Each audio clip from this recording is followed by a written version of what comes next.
बढ़ते हैं next question की तरफ। क्वेश्चन है Tom and Jerry were standing facing each other at 8 AM। मतलब टॉम एंड जेरी दो कार्टून है, हम सब जानते हैं, ये फेस कर रहे हैं एक दूसरे की तरफ खड़े हैं एट 8 AM। एट 8 AM यहाँ पर बहुत बड़े हिंट चुके। क्वेश्चन पढ़ते आगे का।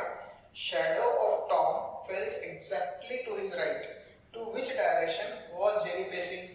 मतलब 8 बजे जब वो आमने सामने खड़े थे, टॉम की शैडो टॉम के राइट साइड में पड़ रही थी, तो बताइए जेरी का चेहरा कहाँ पे था। क्वेश्चन बड़ा डिफिकल्ट लग रहा होगा पर क्वेश्चन बड़ा ही सरल है। चलो देखते हैं। यहाँ पे मैंने 4 अलग अलग केसेस बनाए हैं जिसके मदद से हम सोल्यूशन बना सकते हैं। इस डायग्राम के हिसाब से ईस्ट यहाँ पे, तो सूरज यहाँ पे है, ठीक है, ये सन है फॉर ऑल द 4 केसेस।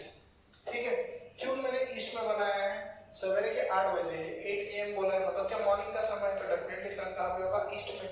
यही PM अगर होता तो रात हो जाती, सन वेस्ट में होता। भले ही हम जानते हैं कि सन सेट हो चुका है, बट स्टिल यहाँ पे एजम्पशन करना पड़ता है कि वो लेफ्ट में होगा या वेस्ट में होगा, उसके हिसाब से।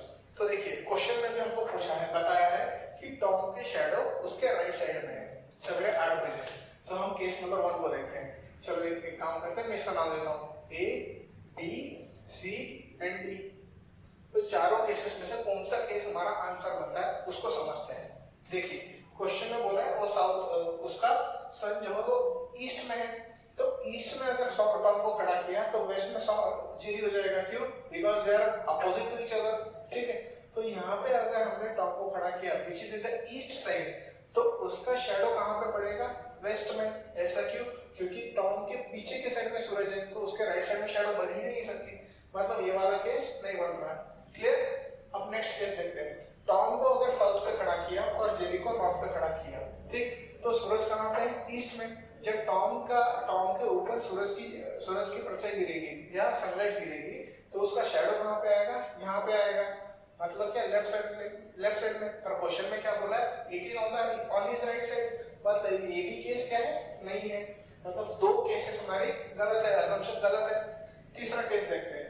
टॉम अगर वेस्ट में है और जेरी अगर ईस्ट में है, तो जब टॉम वेस्ट में होगा, सूरज ईस्ट से उग रहा है, तो टॉम का शैडो कहाँ जाएगा? और भी वेस्ट साइड में जाएगा।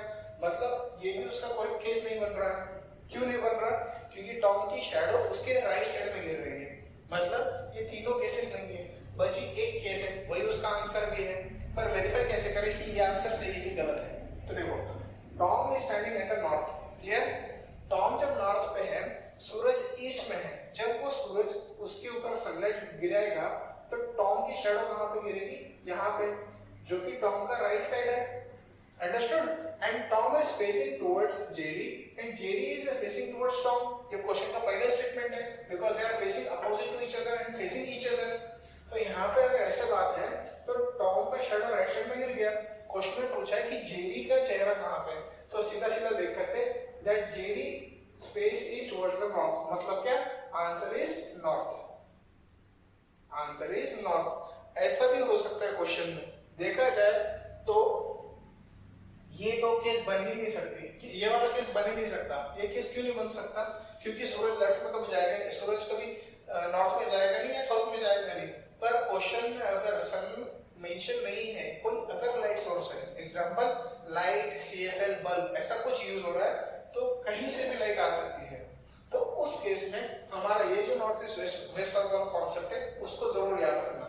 उसके हिसाब से हम आगे का सॉल्व कर सकते हैं। शैडो हमेशा opposite to the light of source